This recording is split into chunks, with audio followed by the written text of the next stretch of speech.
a yàqu te loolu laa ci bañ. mais pourquoi tamit dossier bi war a mun a am volet politique bañ ci tudd ki nga xamante ni moom moo di leader wu Pastef parce que dañu ne ñoom ñaar xarit lañ mais ndax war nañ ko ci tudd dëgg-dëgg sachant que ni moom ci jamono bi nga xamante ni dafa am fii ay nombal tànk si jamono boobu tamit lañ teg Ndiaga doonte ni Ndiaga il s'est toujours réclamé être un souteneur de Ousmane Sonko d'ailleurs sax moo tax dégg naa l'honorable député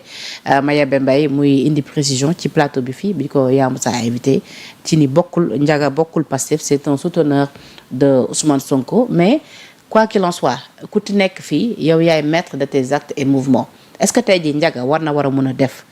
lu ko neex bu dee lu ni mel ni ñu koy tuumal dëgg la ñu war cee lim keneen. wala war ko taxal keneen Mayaba waxu dëgg Ndiaga Pastef la bokk Mayaba moom la ñu la laaj kañ nga bokk Pastef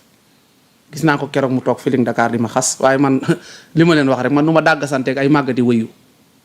man bu may waxal ay xale yu am avenir laay waxal waaye mag yu perte yoo xam ne te xaste xale lañ fi nekk tardé mu ci la mu wax du dëgg Ndiaga Pastef la bokk moom mooy wër di sosal Pastef ak di fenal Pastef waaye Ndiaga Pastef la bokk dama ne ña doon wax daal Kader Bougane Youssou Pape Cheikh nañ wax ci Ndiaga ak Pastef wala Ndiaga ci ak Sonko. mais ñooñ tam bañ koy wax teguñu ko woon ci yoon. parce que ku weet sa ruq moom def la neex. loolu moom yow rek laa nag laay waxal kenn waru cee tudd kenn. waaye léegi nag dafa am loo xam ne faaw ñu taxaw ci mooy Ndiaga Seck nee na ànd na ak Ousmane Sonko 38 ans 88 2026 te ba tey jàpp naa ni dégguma benn yoon ñu ne seen diggante baaxul wala seen diggante yàqu na ma dégguma kenn ku ko wax ba tey jii dégguma ni ñu ne Ndiaga ak Ousmane dañoo jote kon ba tey mën naa nangu ne xaritam la nee na moo takki jabaram wutal ko pantre ñu wut appartement wut wax na lépp ne bu Ousmane doonoon loo xóor moom mooy seeñu yax yi Ousmane lekkee ba pare moom lay jox yax yi mu seeñu kooku sori na de tey kooku lañ ne kiitim jàpp bu fekkee loolu touché wut Ousmane Sonko kon ku ànd ak Ousmane Sonko nag yaa ma ëpp fit xanaa man mii nga xam ne defuma dara fii laa toog ñu convoqué ma rek touché woon na la te mu leer na defuma dara te leer na ne Ndiaga Seck jegante Ousmane Sonko jegewunte wuñ noonu ndax maa ngi yow 2022 lañ commencé xamante ñee 88 bu dee Ousmane Sonko loolu laalu ko loolu yëngalu ko ba mu tala rendre presse ba mu tala meeting ba mu tala ataaya ba mu tala woote réunion politique la Ablaye Mbaye peex waxoon rek su ma bàyyee Ablaye Wade ku ma wuti nga war maa ragal. mais justement est-ce que du action bi acte Sonko da leen war a gën a rassurer parce que tout le temps da ngeen doon am xel ñaar ci doxalinu justice tout le temps da ngeen doon jàpp ni peut-être ni ñu dégg woon président Macky Sall ne woon ne am na yenn dossiers yoo xam ne da teg coom-coom jàppoon ngeen tamit peut-être dina am ci régime bi mais ndax acte yi dafa nekkoon da leen waroon gën a rassurer parce que gis ngeen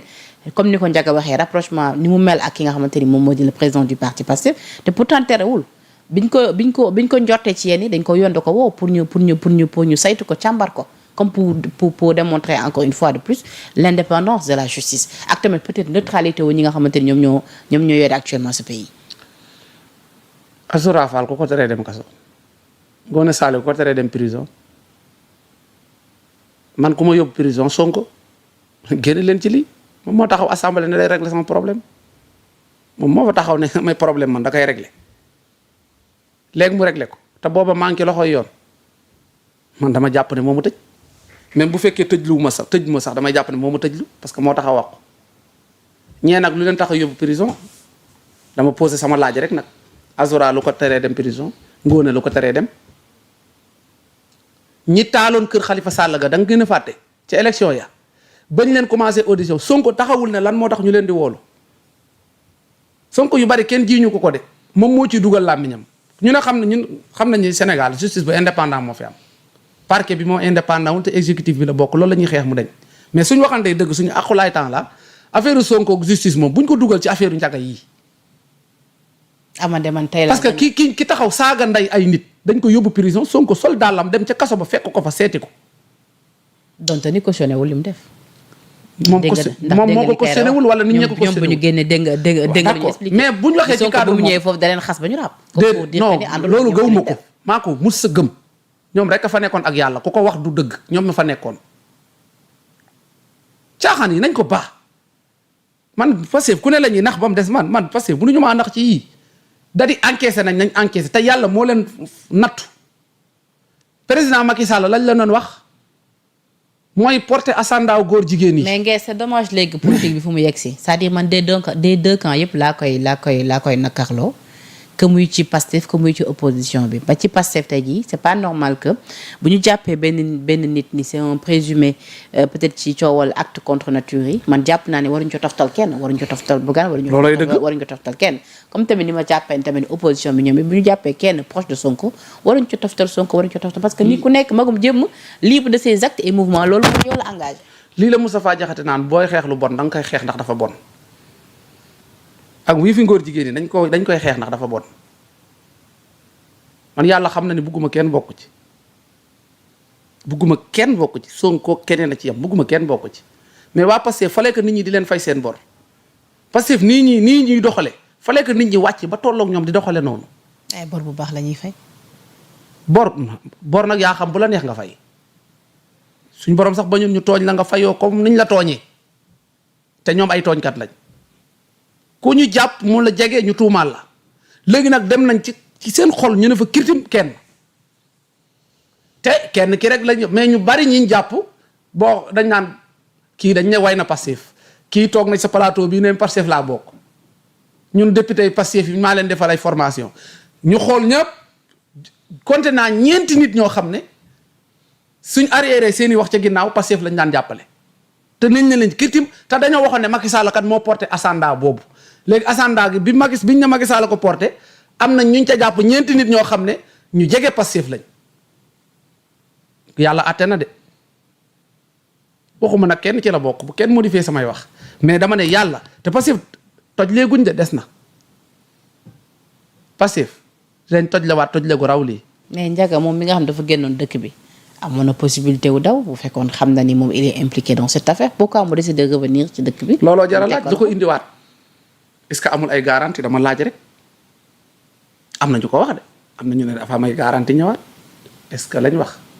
dëgg la wala du dëgg enquête bi daal comme mu ngi ci loxoy yoon na yoon def liggéeyam waaye de traitement bi moom waa Pastef nañ ñëw wax ca nañ daan waxee rek nañ daan waxee ci doomu jàmbur yi nañ daan jëlee nit ñi naan diwa ànd ak diwa xaritu diw tey daal nañ ñëw nañ Ndiaga Seck nee na xaritu Sonko la Ndiaga Seck nee na mouvement la yor te parti politique gu Pastef la bokk te ku bokkul Pastef doo yor carte mouvement bi. Ndiaga Seck te Ndiaga la ma xërëy de. moment bañ koy jàpp tamit. mu ngi daan ànd ak ñoom Déthié ñoom Aïda Mbodj waa Pastef la daan àndal ci immigration yi ñëpp ko gis moment bii ñu koy bëgg a jàpp gis nañ lu Pastef woote day ànd ak ñoom bokk ci convoi yi bokk ci délégation yi dem waaye Pastef nii lañ bëgg a doxale yow boo ànd ak ñoom ba ne ci tolof daal ñu fi ne ñu bëgg laa wàccu bëgg laa géex bëgg laa sànni. dafa am coow yoo xamante ni nag kenn bëggu cee laxasu nag. mais même sa xarit. sa xarit bu duggee ci yenn coow yi d'accord doo ci ànd ak moom mais di nga ko wane man wàccuwuma la sànniwuma la sama xarit nga juum nga moo tax man coowu Ndiaga yi Sonko laay xaar mu témoigner ci Ndiaga nañ waxante dëgg nag